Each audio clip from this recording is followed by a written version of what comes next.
Senhores e senhoras, é um prazer estar aqui com vocês. Eu vou me deter em dois gargalos que, para mim, eu gostaria de chamar a atenção de vocês, que se nós não resolvermos esses gargalos, nós vamos continuar sendo um setor de não alta produtividade, de baixa produtividade, como nós fomos nos últimos 50 anos. Há 50 anos, eu tenho 45 anos de formado, há pelo menos 45 ou 50 anos, nós discutimos uma maneira de tornar o setor de alta produtividade. Eu me lembro que na década de 70, 80, nós estávamos discutindo que os setores de baixa produtividade eram principalmente a agricultura e a construção civil no Brasil. Hoje, praticamente 50 anos, 40 anos depois, a agricultura hoje nossa é uma das três mais produtivas do mundo, é o setor de maior produtividade brasileiro, né? E nós continuamos atrás. Então, analisando, né, eu pude notar que nós temos enfocado a solução por um aspecto que não é correto, né? E foi basicamente isso o motivo dessa minha palestra. Nós, o tempo todo, temos enfocado a solução como discutindo a questão tecnológica. A questão tecnológica, embora importante, ela praticamente não interfere. Ela, na verdade, é uma adoção de soluções, uma vez alguns gargalos sejam definidos, né, sejam corrigidos. Então, basicamente, né, nós temos uma situação de produtividade, se nós não tomarmos as medidas que nós precisamos, são duas medidas, são dois pontos importantes. Não adianta a gente ficar, nós vamos daqui 50 anos, eu não vou estar aqui, mas nós vamos estar tendo discussões de como tornar o setor altamente produtivo. Bom, então, em todas as discussões que nós temos, nós podemos colocar uma lista enorme de itens, de gargalos, né? Essa lista foi resumida nesses 15, 20 itens aí, mas poderiam ser muito maiores. Agora, nós temos uma situação, né, que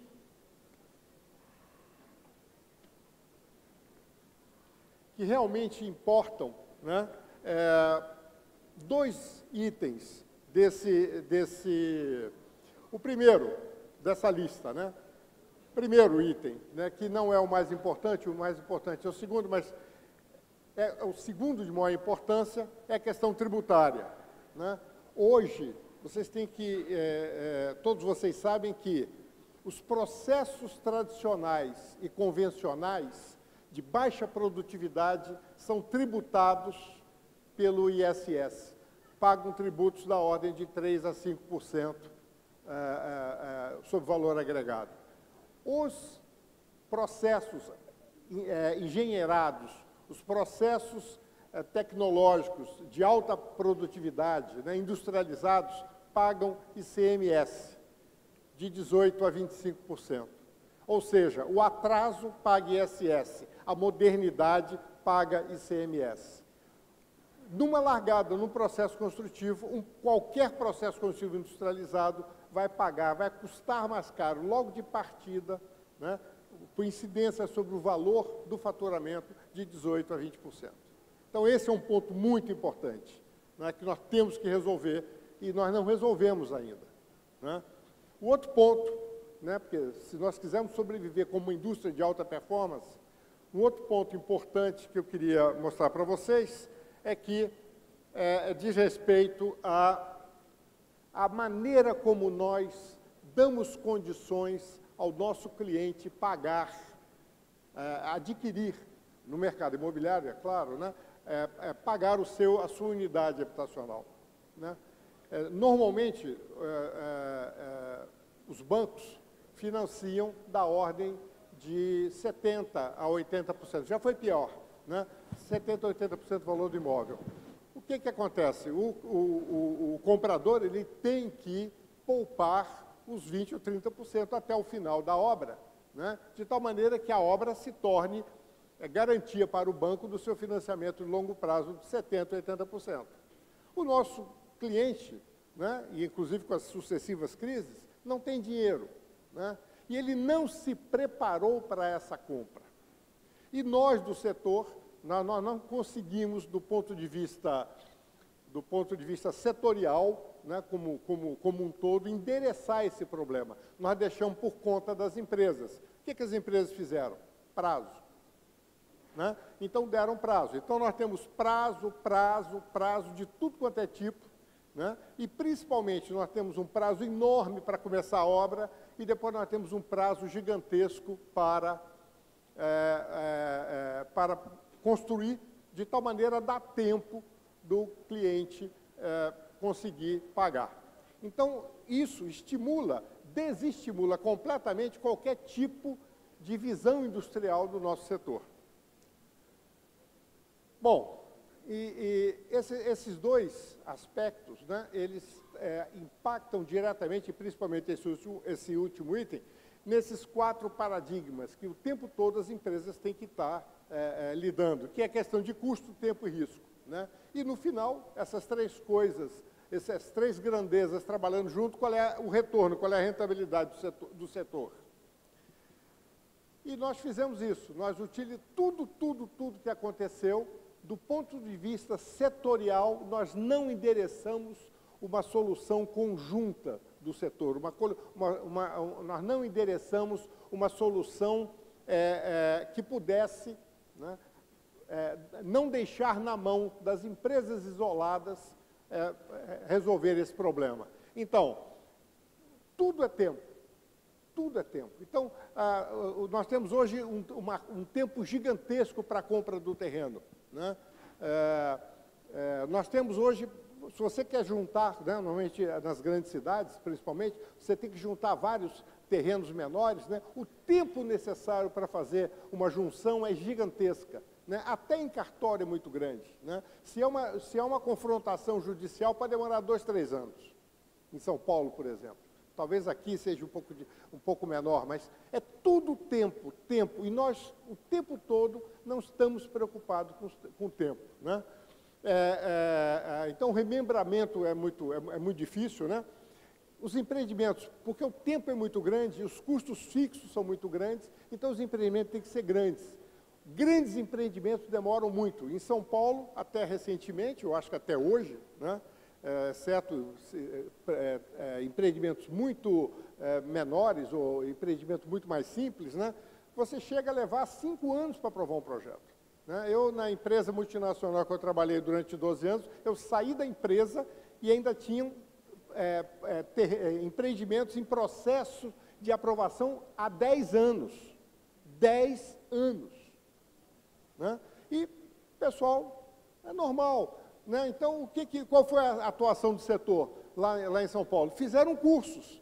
Como aprovar o seu projeto? Então, assim, me dava uma depressão profunda ir lá no Sinduscom e ver durante uma semana inteira, de manhã à tarde, os funcionários da prefeitura dando palestras daquela burocracia gigantesca e absolutamente desnecessária, entendeu? E todo mundo lá, assim, adorando, né? Ah, que legal, olha, a gente pode fazer isso, pode fazer aquilo, e demorando cada vez mais. Começou com 1 ano, 2 anos, e nós estamos já trabalhando com 4, 5 anos para aprovar um projeto, e setorialmente a resposta foi: vamos fazer um cursinho para o pessoal aprender a fazer projeto. Ninguém se preocupou em pegar o prefeito e falar: gente, é impossível continuarmos dessa maneira. É impossível um setor que seja 10 a 12 ou 15% do PIB brasileiro, entendeu? Se sujeitar a uma situação dessa. Né? As empresas individualmente corriam atrás do amigo do prefeito, né? Do seu vereador. Né? Então, assim, era sempre uma resposta individual. E a resposta coletiva foi um cursinho de como aprovar o projeto naquele cipoal gigantesco de sigla desnecessário que não agregam valor nenhum. Não agregam valor nenhum. Então, o setor como um todo se acostumou com o prazo. tempo. Né? E eu tive agora, há 2 anos atrás, eu fui fazer um curso no MIT, fiquei lá 2 anos em Boston, e eu pude vivenciar lá, né, em diversas cidades americanas, a obsessão pelo tempo. O americano e o canadense, eles consideram o tempo um recurso, o principal recurso da vida. É um recurso que você não recupera. Ele é gasto, entendeu? E você não recupera. É o único recurso que você não recupera. Dinheiro vai e volta, saúde vai e volta, tempo, uma vez passado, acabou. Então, eles têm um respeito e uma relação com o tempo que nós não temos aqui no Brasil, e principalmente no nosso setor. Né? Então, eu queria alertar vocês, então, hoje, ciclos nas grandes cidades, de 5, 8 anos do negócio imobiliário como um todo, entre a vontade de empreender, né, e a entrega final do empreendimento, pode durar 5 a 8 anos. O que aconteceu com isso? Né? Nós temos 3 grandes decorrências dessa nossa negligência com o tempo. Primeiro, aumento de custos, aumentos brutais de custos fixos. E nossas empresas não estão preparadas para isso. Nós não temos, embora a gente contabilize todos os nossos custos, gerencialmente nós não temos, não é normal nós termos uma preocupação de quanto efetivamente o nosso custo fixo está impactando no nosso negócio. Redução da rentabilidade, né? E aumento de risco. Basicamente, aumento de custo, custos administrativos, custos financeiros, né? E custo o tempo todo. Né? O custo das empresas de venda, porque demora para vender, né? Os custos de projeto, porque, amigo, você vai formando o terreno, você vai enchendo a paciência dos projetistas para ver até onde você consegue viabilizar. Né? É tempo das construtoras, tempo das incorporadoras, e a gente não faz conta. Tem muita empresa cujo o empreendimento é bom, mas a empresa está indo mal, por causa dos custos fixos. Né? Redução de rentabilidade. Senhores, não adianta, nosso setor está acostumado com margem, falar em margem. Margem não significa nada. É margem na unidade de tempo que é importante. O que importa é a lucratividade, é a quantidade de dinheiro que entra no nosso caixa como recurso livre, lucro, isso sim que importa. Você tentar ganhar 100% em 10 anos, eu prefiro ganhar 0,1% ao dia. Não adianta. Então, assim, é normal você falar com o investidor do setor, né? Ah, não, mas com uma margem de menos de 40%, eu nem penso em construir. O meu filho, 40% em ciclos de 8 anos, esquece, vai investir na poupança. Não tem sentido você correr o risco do negócio imobiliário, que é um risco muito grande. Né? Então, nós temos margens baixíssimas, está todo mundo satisfeito, mas, em função do desrespeito com o tempo, nós estamos com margens baixíssimas. E risco. Né? O tempo é um fator que onera o risco assim, violentamente. Né? Então, é risco de custo, né? Risco de passar por várias crises, risco de envelhecimento do nosso produto. Nós miramos um produto, nós concebemos um produto para daqui 6 meses, ele vai ser entregue daqui 5, 8 anos, tá certo? Completamente envelhecido. Há 8 anos atrás nós não tínhamos Airbnb, nós não tínhamos Uber, nós não tínhamos smartphone. São esses empreendimentos que estão sendo entregues agora. A velocidade de mudança da sociedade é gigantesca. E nós estamos com ciclos absolutamente sem sentido. Né? E, com isso, a consequência de tudo isso é que, além do aumento dos custos nossos, né, e dos riscos e tudo, nós acabamos dando um pé no traseiro do nosso investidor. Nós perdemos investidores, nós perdemos até o significado do que significa investidor. A gente acha que investidor é comprador de imóvel. Né? Em qualquer lugar do mundo, do primeiro mundo, o investidor entra com dinheiro e sai com dinheiro. Aqui no Brasil, nós tendemos a pensar que o cara entra com dinheiro e sai com um problema. Ele sai com um apartamento, ele sai com uma unidade. Tem investidor desse tipo, mas não são todos investidores dessa maneira. tá certo? Com ciclos de 5, 8 anos, ninguém sabe nem se vai estar vivo. Né? Em ciclos de 1, 2 anos, sim, mas em ciclos de 5, 8, 10 anos, nós afugentamos. E o que aconteceu? Nós ficamos no colo dos bancos, que o banco, na verdade, o que ele é? Ele é um gigolô, né? É um gigolô de dinheiro público. Né? Ele usa o dinheiro da caderneta de poupança, ele ganha um FII sobre caderneta de poupança para poder administrar aquele dinheiro, ou sobre FGTS. Essa é a realidade. Nós estamos na mão dos bancos, foi falado isso várias vezes aqui. Né? Bom, e o que isso causou em todos nós? Né? Isso aqui é um levantamento, uma das coisas que eu tenho falado para a CEBIC, nós temos que ter um patrocínio, nós temos que fazer a medição da nossa produtividade pelo menos uma vez por ano. Que eu me lembre, a produtividade brasileira na construção civil foi medida umas 2 ou 3 vezes em toda a história.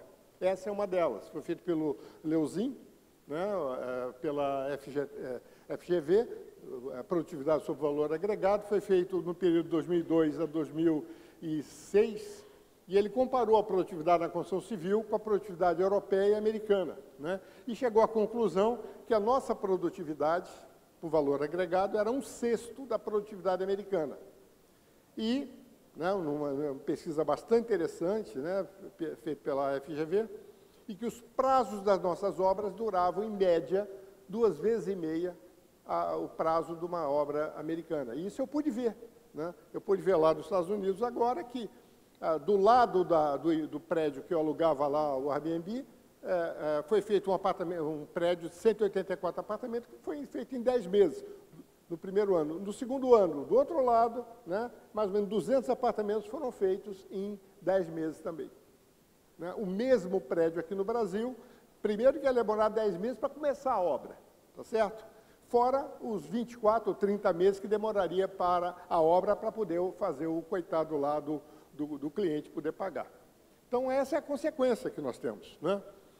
Outro ponto, uma outra medição muito importante, isso aí foi feita em 98 pela McKinsey, né? Pela consultoria McKinsey, e eles verificaram o seguinte, que eles fizeram análise da produtividade das 10 melhores empresas brasileiras de construção de cada setor, residencial, industrial e construção pesada, e chegaram à conclusão de que a produtividade brasileira média setorial era da ordem de 1/3 da produtividade americana. Se você pegar especificamente a da residencial, que é o nosso maior mercado, né, a produtividade brasileira, se for 35, a produtividade americana seria 100, e eles fizeram um trabalho muito interessante, que ninguém ligou. Né? Para mim, esse é o livro de cabeceira que eu tenho, esse relatório. Né?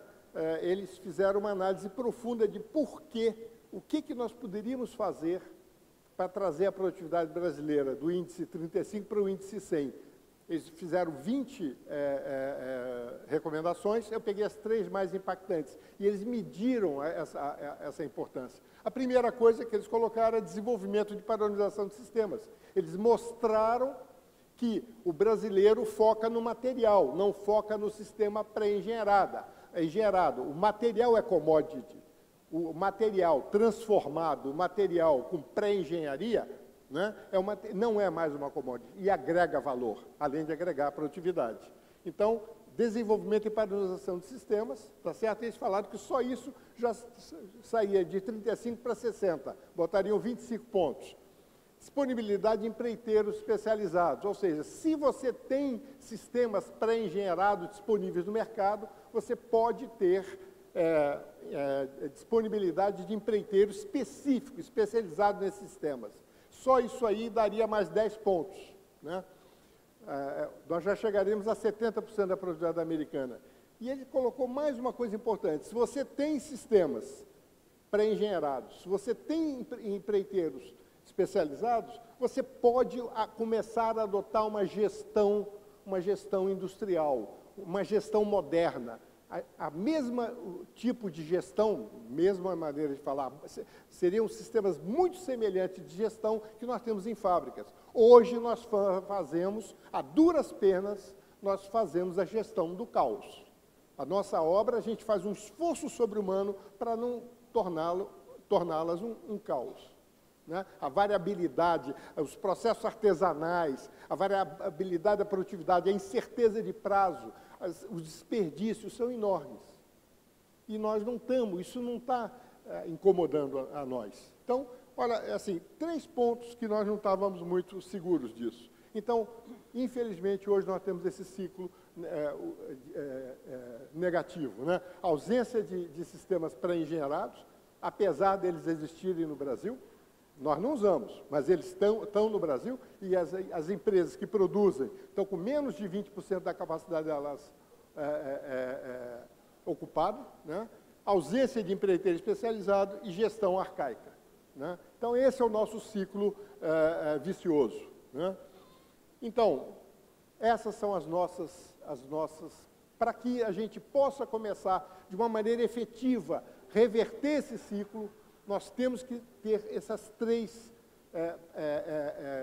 prioridades. Redução do peso do Estado na regulação, isso vale para toda a economia, mas no nosso setor é brutal isso.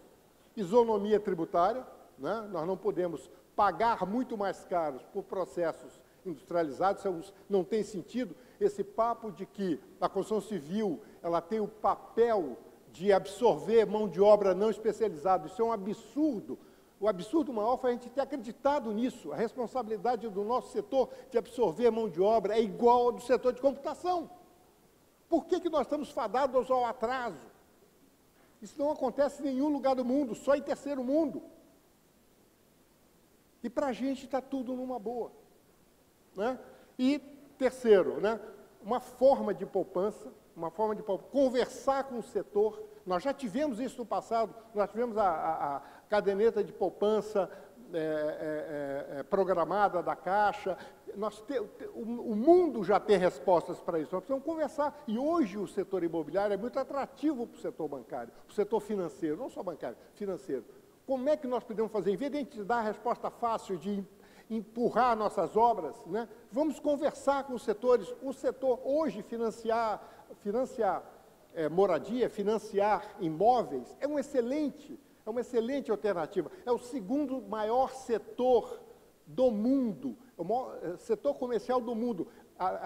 Depois das commodities, né? O setor nosso é o maior setor do mundo, se você pegar a nível mundial, né? E nós estamos aí, estamos sofrendo, estamos indo pedir pinico para o governo. Ai, por favor, eu sou só 12% do PIB, talvez um dos maiores setores do PIB. A gente vai pedir favor.